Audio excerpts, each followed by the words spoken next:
Okay, guys, so we have a very special treat, at least for me, because we are at Madison East High School, where I'm a proud alum. 2003, as a matter of fact. That's right, we're in Madison, Wisconsin, my hometown, and we have the privilege to go into a couple of the classrooms, give a couple talks to some of the students, and let's see how it goes. So let's go. Go Burgolders.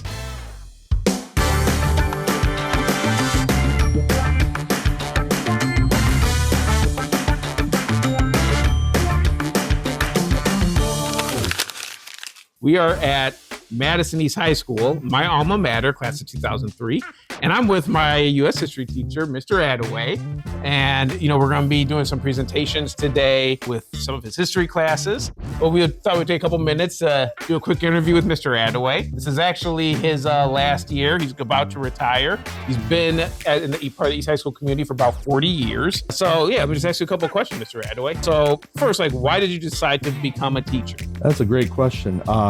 When I was a UW student, I had just stopped playing football. I got injured my last year, so I got involved with coaching right away, and I discovered I had a pretty decent talent for coaching. And one of my students was struggling in school, and I tutored him, and he went from failing to getting a B, and it's like I had an ability. And so even though I was going to school in engineering, I spent 4 years in engineering, I knew someday I was eventually going to go get my teaching certification, become a teacher. Awesome. Okay, so for a lot of the young people out here, who are maybe considering a career in teaching, you've sort of seen how the field has changed over the years. Mm-hmm. So what would be your advice to someone who's interested in entering the profession as a teacher today? Just know that's a calling. You don't go into it for the money. It isn't bad, but it's not great either.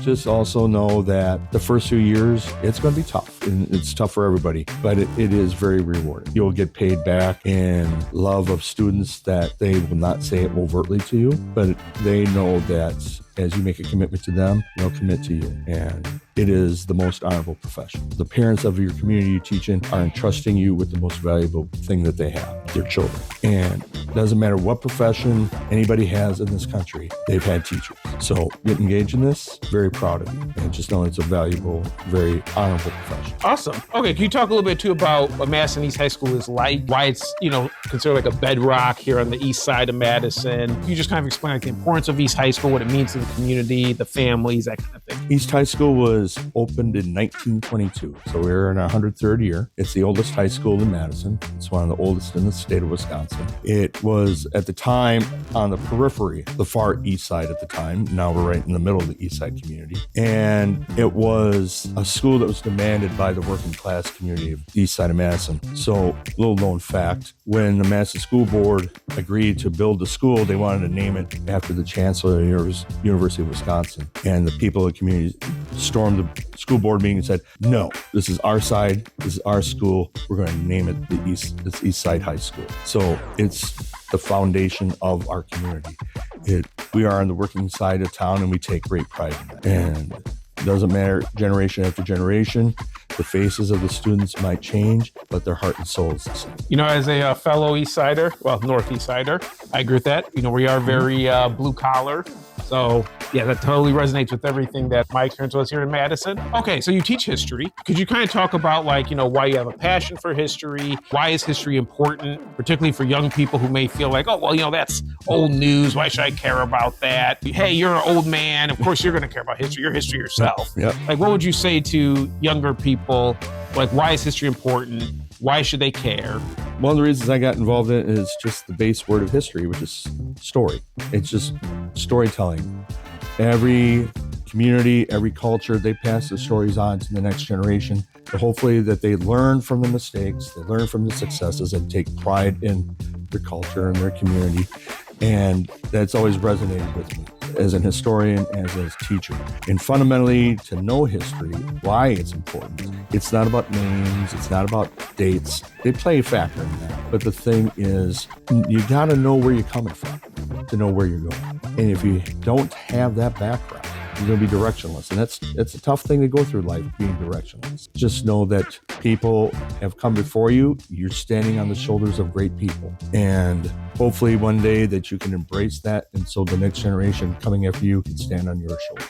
So it comes down to, if you don't know where you're coming from, you don't know where you're going to. Awesome. I'm also, I got my degree in history too. So, and Mr. Adway played a big role in inspiring a passion for history for me as well. I'm sorry.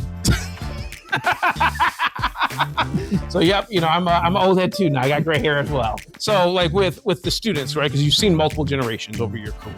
Mm-hmm. So like, if for like the younger people today, as well as maybe for like some older people, like what would say some of the biggest themes that you've seen like from generation to generation of young people that you've worked with over your career? One constant theme is, even though the faces of children have changed over my career and going back to when I was a student here, their characters, they're hardworking. They come from hardworking people, sometimes coming from families that struggle.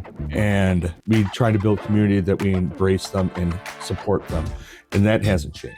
That from my time when the head principal was a man named Milt McPike, he had helped establish that. And that is to my core. That part hasn't changed too much. The thing that's changed that is not so great is cell phones.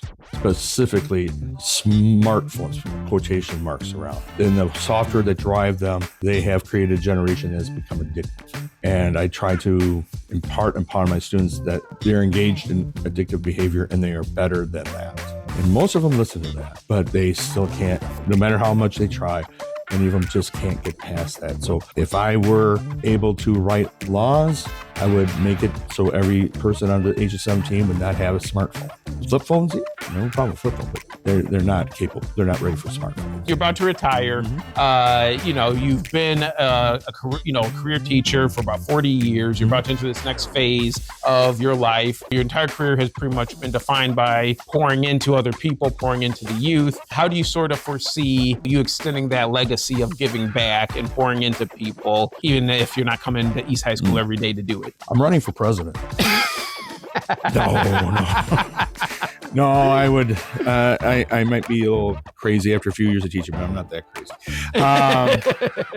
No, first of all, I'm going to just recharge my engines and probably do something within education again. But right now, too soon to tell. I'm still a bit of shock after making the decision. All right, excellent. Well, thanks, Mr. Adway, for taking the time. Really appreciate the way you've invested in my life and sewed into my life. And, as Mr. Adway was saying, we don't exist in a vacuum, and Mr. Adway played a role in developing my foundation. I wouldn't have been as interested in history if Mr. Adway didn't help to kind of like open up my passion for that at a young age. So we're all connected, so even like the work that we do with Southside Blooms in Chicago, Mr. Adway's played a small role in helping to shape that because, history is a big foundation that inspired the work that we do today. So Mr. Adway, hopefully, your work hasn't been in vain as a teacher laboring here in this Appreciate that. And I'm very proud of you too. Yeah, likewise. Okay, thank you.